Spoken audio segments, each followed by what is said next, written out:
This is Barbara McCroskey. I am videotaping Ben Lopes in the clubhouse of Colonial Park in Porterville, California. Ben, would you tell us your full name and where you were born and your birth date? My name is Benjamin Freitas Lopes, Jr. I was born in Honolulu, Hawaii on March 25th, 1923. Good. Did you live in Hawaii going through school? I went through all my education was done in Hawaii at the Catholic schools. I graduated from St. Louis College in 1941. Uh-huh. In 41. This was before December? Yes, ma'am. Okay. Where were you and what were you doing on December 7th, 1941? Well, we'll take it back to the Friday, which would be Okay. December the 6th, or December the 5th. No, 5th, rather. yeah. I was working at Hickam Field. I was a junior flight engineer on B-17s. We'd go up with a test pilot to check the planes out after they were overhauled. We came back, we put the plane on standby, and we left for the day. Saturday night, we had a big party at Hickam Field Clubhouse. We left there around 2 o'clock in the morning. At 7:55 the next morning, bombs dropped. Our hangar and the plane that we had been on a Friday was completely demolished. Oh, my. At that particular time, I lost my job. Yeah. But civilians then were taken off the flight line, and nothing but Army personnel was left. Mm-hmm. So they didn't use anybody but military then on Nothing but military. the flight line. That makes sense. Okay, so did you enlist or? Well, at happened? that particular time, I got a job as the teletype operator for RCA radiograms. I did that for about 3 or 4 months. Then I joined the Merchant Marines. Mm-hmm. I was at the Merchant Marines through the South Pacific, delivering soldiers and all that to the different islands for about 1 year and 2 months. Then I came to San Francisco and I enlisted in the Navy. The reason for that was I could not enlist in Hawaii. You can only get in the Army in Hawaii, and I didn't want to get in the Army. Oh. So did you come on a merchant ship to I San came up Francisco? on a merchant ship, yes, ma'am. Mm-hmm. And you did enlist then? I enlisted in San Francisco. In the on Navy. September 13, 1943. And you'd actually already been running around the Pacific Yes, ma'am. in merchant ships. Mhm. Mm-hmm. That's very interesting. Okay, when you enlisted, where did they send you first? I was sent up to Farragut, Idaho for boot training. And from- What was that like? In other words, it was all right, but I mean, being the fact that I had some military with the Merchant Marines, I mean, I didn't feel it. you were a little bit older than Yeah. the 17-year-olds that were... Right, exactly. Mm-hmm. And from there, I was sent down to Memphis, Tennessee for aviation radioman class and also radar and gunnery. Uh-huh. Well, now, did they do some kind of comprehensive tests and stuff while you were at boot camp to find out where Yes. your specialty was? Or? Yes, they did. And they found that I was best educated for that, being the fact that I did do some flying with the Army. Mm-hmm. So they sent you to Memphis. Mm-hmm. Yes, ma'am. And what were you taught in Memphis? We were taught radio, the operation of radio, repairs of radio, hand signals, radar, and we had all the swimming tests, the gunnery tests, and all of that right there in Memphis. Mm-hmm. And out of a class of 400, I placed 12th. Oh, my goodness. And in the radar, out of a class of 200, I placed 2nd. So that's all in my records. Oh, my gosh. That's fantastic. Okay, when we're talking radar, did that include sonar or... No, was it's this strictly radar. It was aircraft radar. Aircraft Yeah. radar. And it was way different than what it is today. I mean, we followed blips, and from the blips and the speed of the blips moved up and down the scope. Mm-hmm. Then you decided what was it? Was it a plane? Was it a bomber, or was it a fighter plane? You know. Just by the size of the blip or the... Just by the size of the blip and how fast it moves across the screen. Oh, that's really interesting, yeah. Okay. So when you finished the school in Memphis, and you were, what, rated for radio and radar? I was rated for radio and radar, and I was sent down to Purcell, Oklahoma then for aerial gunner. Ah. So we were there about 2.5 months. Okay, I want to ask you a question before we go any further. In these schools, especially the time you were at Memphis, were you living in barracks? What were the living situations? Living situation was all in barracks. We lived nothing but barracks. And you ate in the mess hall? We ate in the mess hall. We had the big social rooms. We had a big swimming pool. We had a big athletic park. So it wasn't really a bad thing? No, it wasn't bad at all. And you were, at that point, your age probably was a benefit rather was. than, yeah. Whereas in boot camp it might not have been, it would be here. Okay, food was good? Food was excellent. Excellent. Excellent Navy food is usually Navy good. food was good. Good, okay, and then you went to Purcell, Oklahoma. Yes. For aerial gunnery. Aerial gunnery. Okay, now tell me what you learned. I mean, not everything. We learned how to operate and repair machine guns, such as 50 caliber and 40 caliber. And it was one of the things that, you travel along in a turret on a truck, and it would simulate that you were on a plane. And we did all of the gunnery thing, and we were judged on accuracy and also on workmanship and also on the personal behavior of the person. I also placed second in that class. I've got a question too. How did the discipline of the Navy, I mean, were you up for it? Was it a problem? I had no problem with discipline, being the fact I was in the Merchant Marines prior to that. And it was all things that I expected. And so consequently it came pretty easy for me. I felt sorry for a lot of the new person because a lot of them were from the Midwest. They had never even seen an ocean, and they had never even left home. And it was kind of tough. Oh yeah, a lot of them had never left home, right. Tough. Well, I'm sure you missed Hawaii though. In a way I did, yes, but I mean, it was something new for me because I was, in fact, one of the great things that I saw coming to the United States was when we pulled under the Golden Gate Bridge, I thought I had seen heaven. All the tall buildings and the big bridges and all of that. Well, yeah, there weren't so many tall buildings in Hawaii then as there are now. No. We only had 4 hotels then. And was the Royal Hawaiian still pink? Yes, well, it's only still pink. Okay. Did it turn out to be heaven? What? Heaven on what? Well, you said it looked like heaven when you came under the Golden Gate. Well, yeah, I thought it was great because of the fact I had never been to a big city, and the only thing I knew about it was my dad, which was also born in Hawaii. He came up in 1925 for his company, and he told us a lot about it. We were little kids then. And then my mother came up for the World's Fair in 1935, and that was her first trip up here. So actually all I had was just memories of what they told me. So when I saw it, it lived up to it. It lived up to it. Oh, right. good, good. Okay, now you went to the aerial gunnery school. You learned the 40 and the 50 caliber machine guns. Right.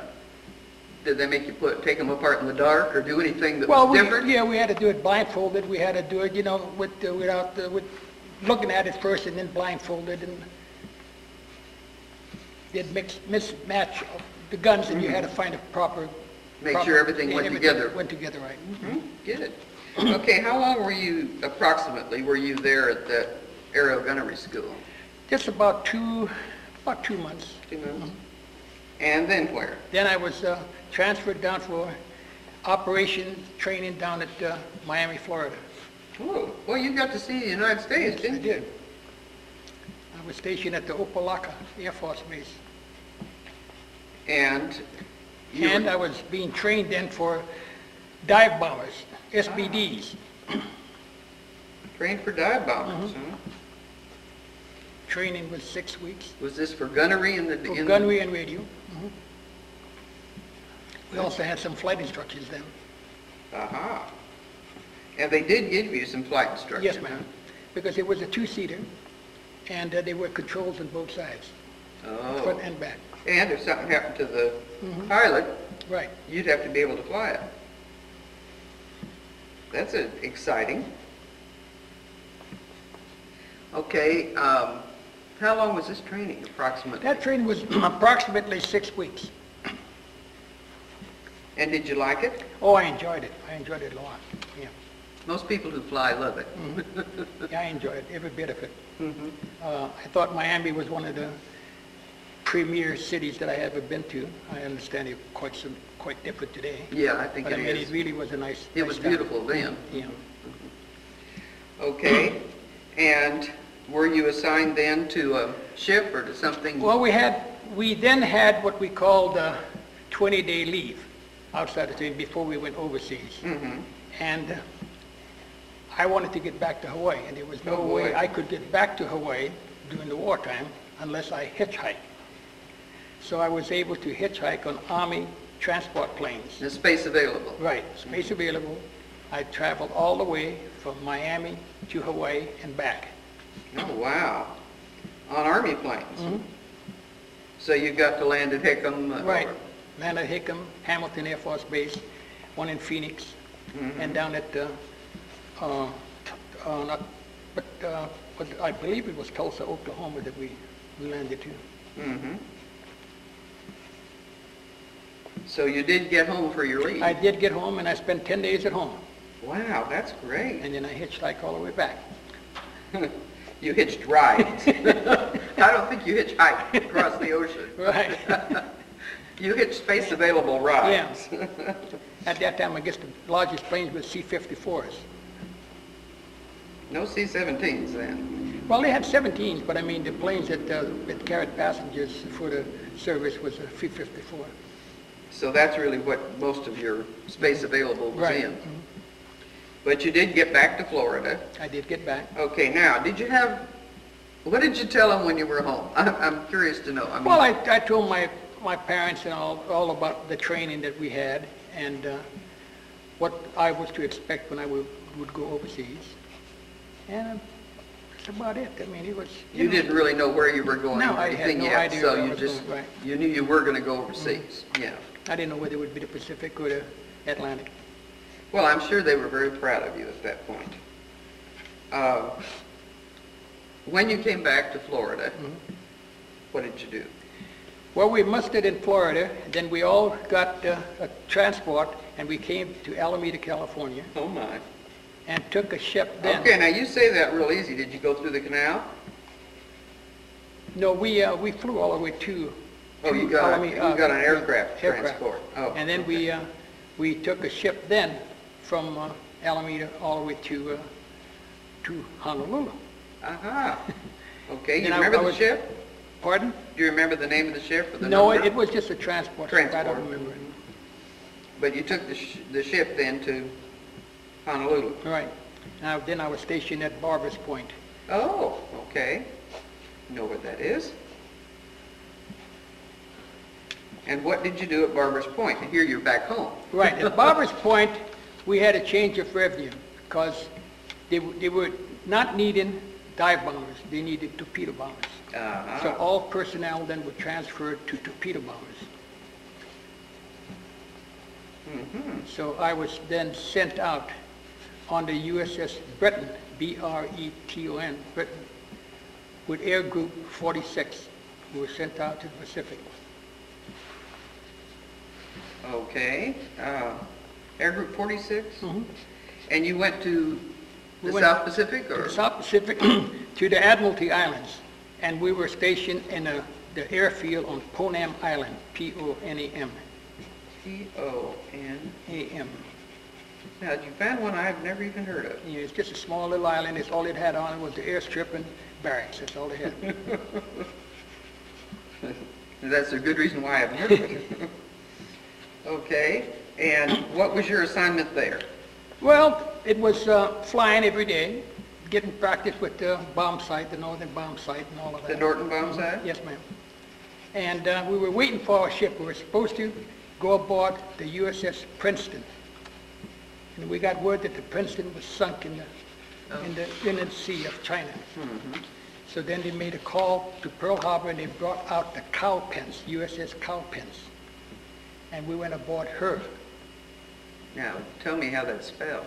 C-O-W-P-E-N-S-E, Cowpens. P-E-N... B-E-N-S-E. S-E. S-E. Oh, yeah, Cowpens. Cowpens. Okay. How big a ship was this? I mean, what size? It was a CVL. It was a converted cruiser for a flat top. Uh-huh. So it was kind of like, what do they call them, the Jeep? No, It wasn't a Jeep was small. It wasn't a Jeep No. aircraft No. carrier. We operated with the big carriers. Uh-huh. But it was really a converted... It was a converted, Cruiser the size. hull was from a cruiser. Uh-huh. That's interesting. I've never even heard of those. How many aircraft did you have? We had, it was the fighter squadron and the torpedo squadron. And the fighter squadron had 16 planes and the torpedo squadron had 8 planes. Well, that's quite a few planes for not a very, huge ship. Yeah. And did you work in a torpedo? Yeah, I was Most of the time. I was with the head pilot. He was Commander Barron, B-A-R-R-O-N. He was the aircraft commander, and I was his air crew. Mm-hmm. So you were his crew, and he was leading He was leading the flights. the flight, right? Right. Then we got into our combat. Was the first combat we saw was the bombing of Tokyo. Oh boy. That's the first time the Navy hit Tokyo. And you were in on that? Yes, we hit it twice, 2 days in a row. Then we went down to Iwo Jima for coverage for the invasion of Iwo Jima. Oh. So you were in on that landing because you were doing coverage. Huh? Wow. And we were there for about 3 days. In fact, we did see the American flag raised over You Mount did. Suribachi, right? Over Mount Suribachi? We saw that. Good. Then we went back to Tokyo. Didn't know how famous that was going to be then. No, we didn't. And then we went back to Tokyo because there was information that the Japanese fleet was headed to Iwo Jima. So we went back to Japan and did some strikes there. To keep them from keeping them from coming down to Iwo Jima. coming down to Right. Iwo Jima, yeah. Then when everything was settled and all, then we rejoined the fleet down at the Caroline Islands, which was Ulithi. Oh yeah. You remember Ulithi? Yeah, that one I remember. Right. At that time, we were Carolinas. transferred again to the Independence, because the Cowpens had to go back to Pearl Harbor to be repaired. So then you were transferred to the To the Independence? I take notes because then I can remember all this later. Well, the Independence is a big flat top. No, it's the same CVL. Oh, It's a I thought CVL. it was bigger. Yeah. Okay, and were all of the torpedo bombers and And the fighters. both moved to the Independence? Moved to the Independence. And they took the other ship back for repair? The you other say? ship went back to Pearl Harbor for repairs. So you're out in the Carolinas on the Independence. On the Independence. Then And tell me some stories of what happened. Well, at our stay at the Ulithi, we had the kamikazes came in, Ah, and they kind of blew up a lot of the ships there. yeah, is that... So we left the Ulithi, and we got right into the big typhoon that hit. And that's where ships were lost during the typhoon. Our ship was registered on a list of 60 degrees. Ooh. So she was just about run over. Was everybody scared? Oh, yes. I everybody hope was so. scared. If they had any sense, they were. Oh, that's terrible. Well, did they take on a lot of water? I mean, were you running pumps all the time? Well, we were on the pumps here. We were on the pumps. We had to lash down everything in the ready room and all that. In fact, couple of ship's crew fellows broke their legs with getting hit by moving by debris. things. And Yeah, it is dangerous. it was very, Yeah. very dangerous. In fact, the destroyer that was right alongside of us went into a swell and didn't come back out. Oh, my It goodness. was lost, completely He was lost. just gone. Yeah. Well, that ought to be scary enough for anybody. How long did the typhoon last? The typhoon lasted about 2 days. Wow. Well, I don't Admiral- guess anybody slept or anybody... No, Admiral Halsey felt going through it was the fastest way to get around it rather than go around it. Because we had, our timetable was to hit Okinawa for the invasion. So we headed for Okinawa. Well, probably was faster to go through it than to go around. Right. But, and like you say, if you had a projected date to be at Okinawa, that's really interesting. What were you doing during the typhoon, personally? I mean, First, I was helping out aboard ship. Everybody was, Lashing helping things out, down lashing and- things down and all of that, right? and you were wet? Oh, everybody was wet. Everybody was wet. Yeah. Not too surprising, everybody was wet. Yeah, I imagine it was several days before everybody got dry again. And slept. Oh, yeah, we slept at night, yeah. Yeah. One nice thing about being in air groups like that, we had a special dining room. Because on our flights, we'd get up at 5 o'clock in the morning, went to Mass, breakfast, and then we went out on missions. So you had a good dining room. We had a very good dining room. We were fed the best. It was something real nice. So you had no complaints that way? No complaints, no. We had special quarters and everything for the air groups. For the air group. And probably other than the admiral's quarters, choice quarters Yeah. on the ship. Well, that's good. How much personal stuff did you have room for? Well, one sea bag. One sea bag. Well, you didn't Right. have too much then, No. did you? One sea bag. And then the things that they gave us when we got in this quarter, like they gave us our jackets, they gave us our gloves, they gave us our winter gear and all Yeah. of that. That was separate. Yeah, well, they'd need to give you those things. Okay. Let's go from Iwo Jima. Okay. From there, where? For me, which was when we went down to Ulithi, Okay, so We then... to the and- Solomon Islands. Yeah, Solomon And then Islands. we had a couple of days there, and during the time that we had the kamikaze attack. Okay, now did they hit the ship? I Oh mean, yeah, a lot of the ships were hit, yeah, definitely. Was your ship hit? No, No. we were pretty lucky. Yeah, I heard about one Yeah. that the gunnery officer managed to get the wing. They got the wing off the kamikaze, and he missed, the wing went on the deck, but the ship went over. Well, we saw a lot of the kamikazes hit the water and all that. Firing was from all ships. I think one of the great things that I liked about our squadron was the fact that no one was lost from the torpedo squadron Oh, fantastic. during all our combats. We lost just 3 pilots of the fighter squadron, But none from the torpedo. none from the torpedo squadron. That's great. And in all, we did 34 missions. And you did 34 missions and didn't lose any? No. That's fantastic. We got shot up pretty bad in Okinawa, that we had to land, and the Marines then duct taped us back to flying conditions so that we could get aboard the carrier, because otherwise they wouldn't accept us back on the carrier. But you did have to land and... We did land on the carrier, and then all they did was just take us off the carrier, take out some equipment, and just dump the plane over the side. Oh, really? Yeah. It was in that bad a shape? It was in that bad a shape. Even though you landed it back on the ship? Right. That's amazing. It just There's no room for repairs. Well, no, I guess not. You didn't exactly have a repair bay. The bay was where you repaired, you dumped it over. Well, that's pretty interesting. Let's stop just a minute. Okay. There's a Distinguished Flying Cross.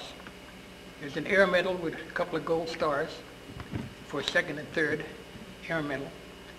There's the Air Defense, Asiatic Pacific, Navy Commendation, Combat Medal. And my wings. Here's my commander. Tilt it up And this just is- a little straighter. That's good. And this is the personnel manager over Uh-huh. there. So Well, that's that's that's the plane that we flew there. that's the little torpedo bomber, Mhm. isn't it? What is that definition? VT-46. VT-46, okay. All right. That's great. V is aircraft, T is torpedo. And Lights on. yeah, oh, I'm proud to hear that. Let's go on, because we haven't even, finished yet. You made 34 missions with the torpedo bomber, and then what? Well, outside, after the Okinawa campaign, when we were there for the landing, we were also there when, on April the 15th, when President Roosevelt passed away. Oh, We had a memorial for him. oh, yeah. We were also there when Ernie Pyle was killed on the little island outside of Okinawa. Right. And you And had special service for the Special president. service and special service for Ernie Pyle. For Ernie Pyle, too. Good. Yes, ma'am. But you were still in the Okinawa area. Still in Okinawa area. And it was there that we had the biggest kamikaze attack. Oh, really? That's the big one that they talked about. There was many, many ships lost. How many, do you know? Oh, I would say the Bunker Hill was lost. There was a couple of small carriers lost. There was cruiser lost. There was destroyers lost. There was a lot of loss. Mm. And It was the Japanese also introduced us to what they call a Baka bomb. That was a bomb that was dropped off an aircraft, most likely a Betty aircraft, and it had a kamikaze in the bomb, steering the bomb. what did they call? Baka, B-A-C-A, Baka Baka bomb? bomb. And there was actually a man in it Right. He guided the bomb. until it blew him up. So it was another form of kamikaze. You said they Right. came off of Betty's? They came off of, we would have thought they came off Betty. Betty was their big bomber. Yeah. Yeah, I've heard about that one. Oh, how many of those? Is that really what most of this caused most of the damage? Or? Well, they did some of the damage, but the kamikazes did the most damage. But this is a form of kamikaze. Yes, it because, is. There's a man Yeah. in the bomb. Well, the difference, what they call it the Baka bomb, and the kamikaze was the one on the plane. See? Yeah, right. And there was word that the kamikazes only learned how to take off. They never taught them to land because they weren't going to. Right. Oh, isn't that something? Okay, how long were you involved in that area? We were involved in that area, I would think, maybe 2 weeks.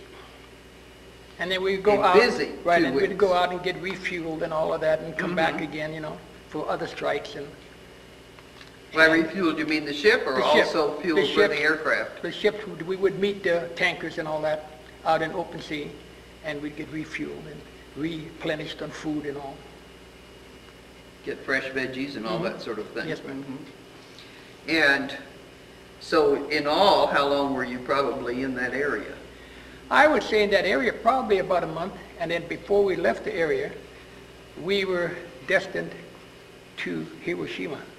We dropped leaflets at Hiroshima. Oh. So your torpedo bombers dropped leaflets? Yes, ma'am. What did the leaflets say? The leaflets were all in Japanese, telling the Japanese people that the disaster was going to be hitting them. Oh, they were warned. They were warned, but they did not heed our warning.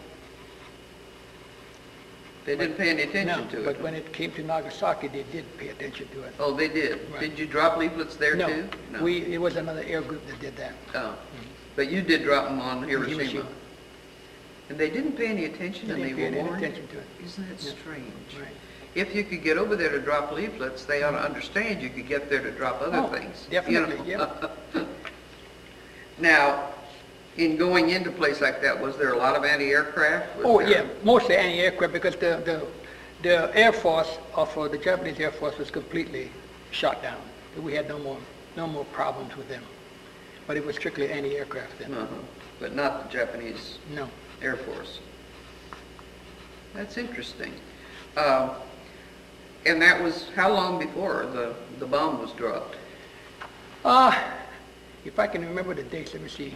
Well, I don't have to have the dates, but Yeah, you know, a well, week I or would two, say, or I would say just about, not quite a week, about a 5 week, days. maybe a Yeah. week, huh? Mhm. And they didn't pay any attention. No, they didn't. Okay, was that one of the last things you did over there? That was or- the last thing we did. Then from there, we got aboard ship and we came to Guam and had rehabilitation in Guam. Aha, so the ship came back to To Guam. Guam. Mhm. And we had, You say rehabilitation, what does that mean? well, that means kind of relax and, you know, play ball and kind of get the fighting out of your system. And get your land legs? Yeah, get your land legs and all of that. We stayed at Aganya, the name of the town. And how long were you there in Guam? We were there for a week. Then we went aboard ship and we were on our way back to San Francisco or Alameda.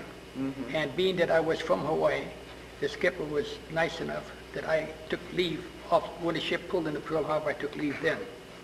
Good thinking. Mhm. And they did let, even Yeah, though they- it was going to San Francisco or, Right. So So you got to- myself and several of the crewmen and all that, we all went up to my folks' place and kind of had a big party. I guess. Why not? Yeah.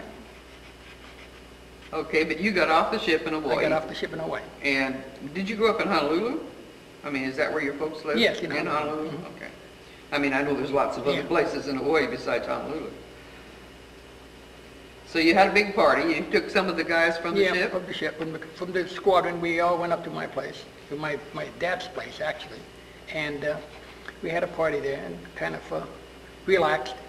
And the fellas had a chance to meet my parents. Good. Now, did you have brothers or sisters?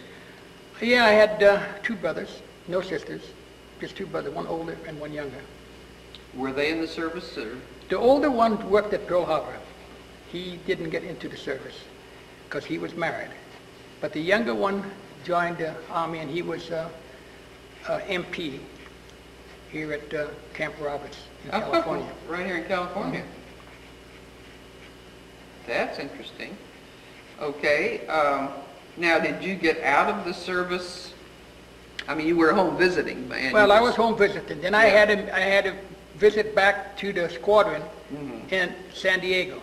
Oh, in San Diego. Right, so I was stationed at North Island in San Diego. Uh-huh. North Island. Mm-hmm. And And I was there for about 6 weeks, I guess. And then I came up for discharge. okay, what were you doing during the 6 weeks at Just- North Island?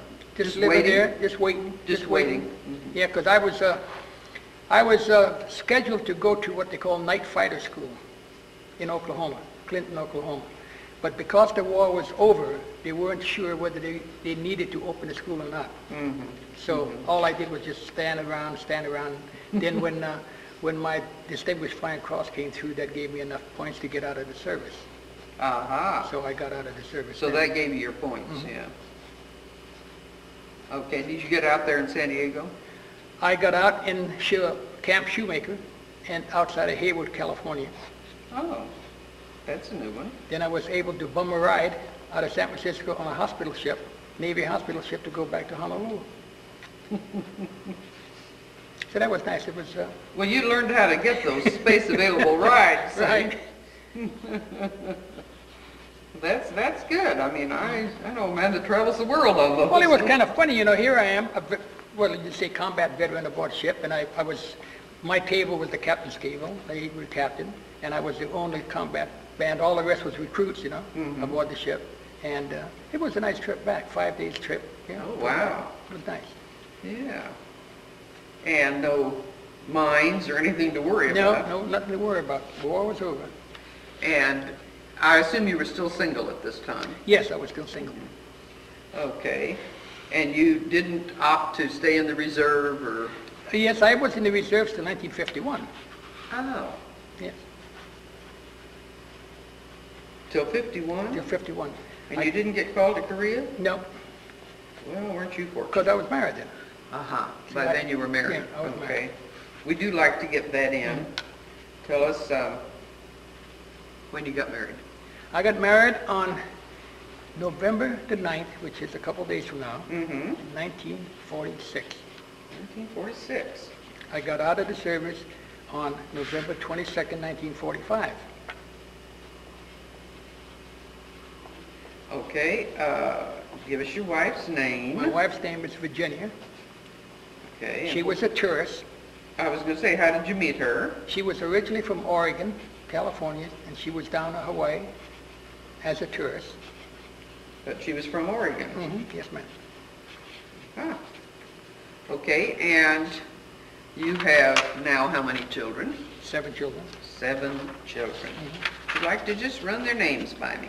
Yeah, it's Benjamin the third, Of course. Teresa, the second one, the girl. Then I had Beverly, and Maureen, spelled M-A-U-R-E-N-E.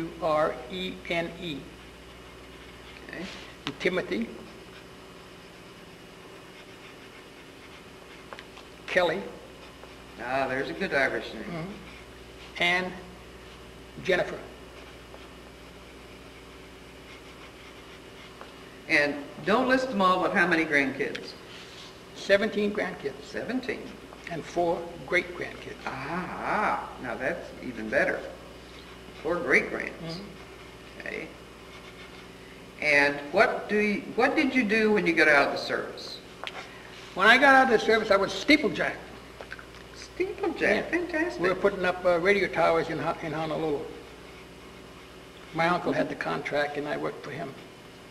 And that was radio towers. Radio towers, yeah, 350-foot radio towers. Ooh. That sounds like a fun job. I didn't last too long with that. Then what did you do? Then I opened up my own taxi cab business. And that's how I met my wife. That makes sense. You'd meet a lot of tourists that way. So that's how you met your wife, was in your taxi business. Right. And you ran your own business. I ran my own business, yes. Do you have many taxis? 3 taxis. 3? Should be a pretty good business in Hawaii. Yeah, at that time. Yeah. Now how long did you do that? I did that until the wife and I decided that we would get married, and we were coming to San Francisco to get married. Because we didn't want to be around folks on either side. So she and I, we took a plane, came to San Francisco. No space available that time. No, we just paid our way up, and then we went to Reno, Nevada, and got married. Okay, and then where did you go back to Hawaii? Or did you No, we settle lived up here. We lived up here for, many years before we even went back to Hawaii. in Reno? No, Or we lived in San Francisco. San Francisco? At that time, I worked for Matson Navigation Company. Matson Navigation. Matson What did they do? You remember the Lurleen and the Monterey and all that, passenger liners and all that, going to Hawaii? Well, I worked at the main office. Oh, yeah, the Matson Lines is what I would have called it, because that's what I think of, yeah. You worked in their main office? I worked in the main office, yes. Okay, brings a good question. Did you use things that you learned while you were in the Navy? Oh, yeah, mechanic work, yeah, and electronic work. Well, that's very interesting if you use some of the skills that you had developed while you were in service. Because I think that encourages kids to know you can learn things that are valuable in later life. In fact, we took a couple of trips on the Matson line when I had the children, the 3 oldest children. And we went down to, in fact, it was real nice because we paid the 1/4 of the lowest fare for the best room available at the time of sailing. So we had a big suite. Oh, my and it cost goodness. us $60 for the round trip for the whole family. And where did you We go? went to Hawaii, visit my folks because they still lived in Hawaii. How wonderful. That's wonderful. That way my mother and dad got a chance to see the kids, you know. So you got a practically free trip, Right. which was again space available Right. sort of thing. Yeah. Exactly. A little plushier. But I mean, right, it was space available, but we were guaranteed we knew we would get a stateroom. You need to get at least But a at, stateroom, right, yeah. But at the time of sailing, we got a nice big suite. Oh, wow, that's wonderful. Okay. How did you get to Porterville? Well, it's a long story. Let's put it this way. After Madison Lines, I interviewed for an electronic job at Beckman Instruments. At that particular time, they were known as Specialized Instruments. And I got a job there testing all their equipment. Again, utilizing the training that I had in the service. See? And from there, I went up the ladder. I was then transferred down to Los Angeles. I was in charge of all the field engineers down in Los Angeles, covering the whole West Coast. Then they were opening up an office in Hawaii, and being that I was from Hawaii, they sent me and my family to Hawaii. How wonderful. Yeah. So we were there from 1974 to 1983. Then I was talking about retirement, and Dr. Beckman told me that I would come back to the mainland. I could go to any office in the mainland. In their business. In the business, so, until retirement. So I came to Porterville because my children all lived in San Diego, Los Angeles, and San Francisco, and Scotts Valley, and all of that. So that's why I picked Porterville. I arrived in Porterville in 1983, and 1984 I retired. That's fantastic. 30 years service. Well, Beckman should have loved you. Well, that's wonderful. And what do you do for fun now, besides entertain your grandkids? Not only I know you're doing that. Well, we've been doing a lot of traveling, and the nice part about it is my children have been paying for our travels. Oh, how nice. I have a daughter, Teresa, she's the airline stewardess out of Phoenix. She works for American West, and she gets us all these standby tickets, space available. Yeah, you're back on Yeah. space available. And where we've gone to Portland to visit the in-laws. We've gone to Seattle, visit in-laws. We've gone to Florida, to Disney World. We've gone to Phoenix to visit my daughter there. In fact, that's where the hub is in Phoenix. That's where the airlines operate from. And then we went to Alaska, on an Alaska cruise. Oh, wow. Then my son took us for our anniversary. We took us to Hawaii, and we stayed at the Royal Hawaiian Hotel. And from there, we went to the Big Island and stayed at the Waikoloa Hotel. And we had one full week of really relaxation. We had a Don't you love the Big Island? Oh, yeah. I love real it. nice here. Love the Big Island. So we've been doing a lot of traveling. That's And in wonderful. February, we moved down from Springville, because we lived up in Springville. Oh, And we okay. moved up from Springville down to town to be closer to the doctor and all of that. Yes, I think as you get older, you appreciate being closer to stores and doctors. Right. And so you just live a couple of blocks from here. Yeah. Well, it's about a block and a half. Well, I sure do thank you, Ben. Now, is there anything I haven't asked you that you want to tell me about? Gee, I don't know. Think about it a minute. I know you gave us the names of other people that we could interview. Are there any names of buddies that you made in the service that you'd like to mention in case their families see this Well, tape? we had a group of 5 that was through all our training. We had a guy by the name of Dan Freeman, one that was named Norman St. John, one was John Lopes, one was Raymond Black, and myself. We went through all our training together. Aha, well, see, now that's good to mention But because... I was the only one that was sent overseas. Aha. They weren't. They all did all their duty in Pearl Harbor. Oh, which wouldn't have been overseas for you, Right. that's for sure. Also, when we came into Porterville, we did open up Ginger's Corner store down on Henderson and Prospect. And we had that store till 1999 when we sold it. Yes, it was functioning when I moved here Yeah. in '93. We had balloons, ice cream, gifts, And it kept you out of trouble. oh, it kept us out of trouble. It kept us going. Yeah. It was a 7-day job. Yeah, it was. I opened in the morning and my wife closed at night, you know. That's... But we gave jobs to a lot of people here. A lot of people we gave jobs to. Good, And all my grandkids worked there. good. So That's it was, good. it was like a training. Little training store. Right. Very good. Anybody else or anything else that we might have missed? No, outside of the names that I gave you, Okay, that's okay. the, you know, That's great. yeah. Well, I really do thank you, and I'm sure this will be a wonderful thing for your family.